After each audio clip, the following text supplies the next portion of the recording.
كتابه المليونير الهادي بيكشف فيه ازاي في ناس كسبت ملايين من غير ما تكون بتظهر في السوشيال ميديا او بتظهر على اي ترند، بس بخطوات بسيطه وثابته وكانت قراراتها ذكيه. الكاتب بيبدا كتابه بسؤال يهزك شويه: هو انت عايز تبقى غني علشان تبهر الناس ولا عشان انت تكون مرتاح؟ فكر في قراراتك على مدار السنه الاخيره، كم قرار انت اخدته وانت شايف ان هو فعلا في مصلحتك؟ كم مره كان هدفك ان انت توري للناس ان انت معاك فلوس او ان انت في مستوى اجتماعي معين؟ بعد الصدمه دي بقى بيطمنك بفكره كويسه شويه او اهدى شويه، انك عشان تعيش حياه بسيطه مش معناها كده ان انت هتعيش فقير او ان انت هتبقى قامع احتياجاتك، لكن ان انت هتفك من على ظهرك حمل الابهار. يعني بدل ما تكون غرقان في مصاريف واقساط عشان تحاول تظهر شكل اجتماعي معين او تعيش حياه مش ليك، هيقول لك ركز على احتياجاتك الاساسيه، لان الرفاهيه الغير مدروسه ممكن تكون بتسبب لك قلق اكتر ما بتكون بتسبب لك راحه او سعاده. وهنا بقى خليني احكي لك عن وارن بافيت، رجل اعمال امريكي واللي هو بدا يستثمر من هو عنده 12 سنه. هو بدا بان هو يشتري اسهم صغيره باقل من قيمتها الفعليه ويستنى سنين كتيره قوي من غير استعجال، واللي مع الوقت وخبرته انه عارف هو بيشتري ايه خلت ثروته 144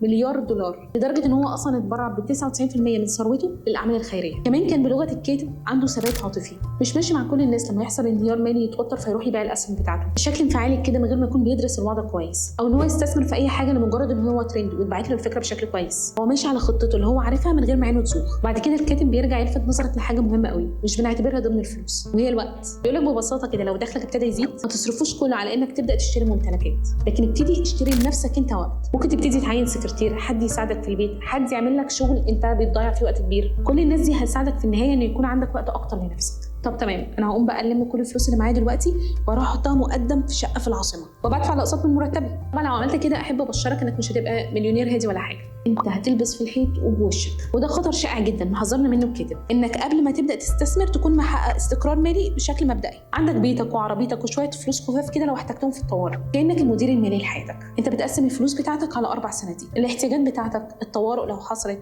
الاستثمار، وكمان الفن. وخليني اختم معاك بقى الجزء ده بفكره الارهاق الفاخر اللي الناس مننا كتير قوي بتحب تعيشه في بدايه حياتها في اوائل العشرينات اول ما بنتخرج. بيكون عندها فخر كبير قوي ان احنا بنشارك اصحابنا ان احنا نشتغل 15 ساعه في اليوم وحتى بننسى في وقت ان احنا ناكل، من منطلق ان انا هتعب نفسي شويه دلوقتي وبعد كده هرتاح. احب ابشرك مفيش بعدين، مفيش بعدين صحتك بتروح. وده اللي عملته اريانا هافينجتون مؤسسه هاف بوست، كانت بتسهر تشتغل لوقت طويل قوي لغايه ما وقعت في يوم من المكتب وراسها اتعورت، واكتشفت بعدها انها ضيعت صحتها ووقتها ورا حلم مش محسوب قوي، وكتبت بعد كده كتاب كامل عن الراحه وبدات تعيش باسلوب اهدى وتعيد ترتيب اولوياتها. النهايه كده عايزه اقول لك الكتاب في جمله واحده: امشي بالراحه بس ما توقفش ابدا. كمان افصل ما بين قيمتك وما بين الفلوس اللي معاك. انت اوقات كتيره هتكسب وتخسر، وفي اوقات هتبقى معاك فلوس كتيره واوقات مش معاك خالص، بس ده ما بيقولش اي حاجه عن قيمتك. انت قيمتك ثابته في نفسك. في الاخر عايزاك تفتكر دايما ان بتمنى لك الاحسن. انا مريم عزت وده انفو ببساطه. ما تنساش لايك وسبسكرايب.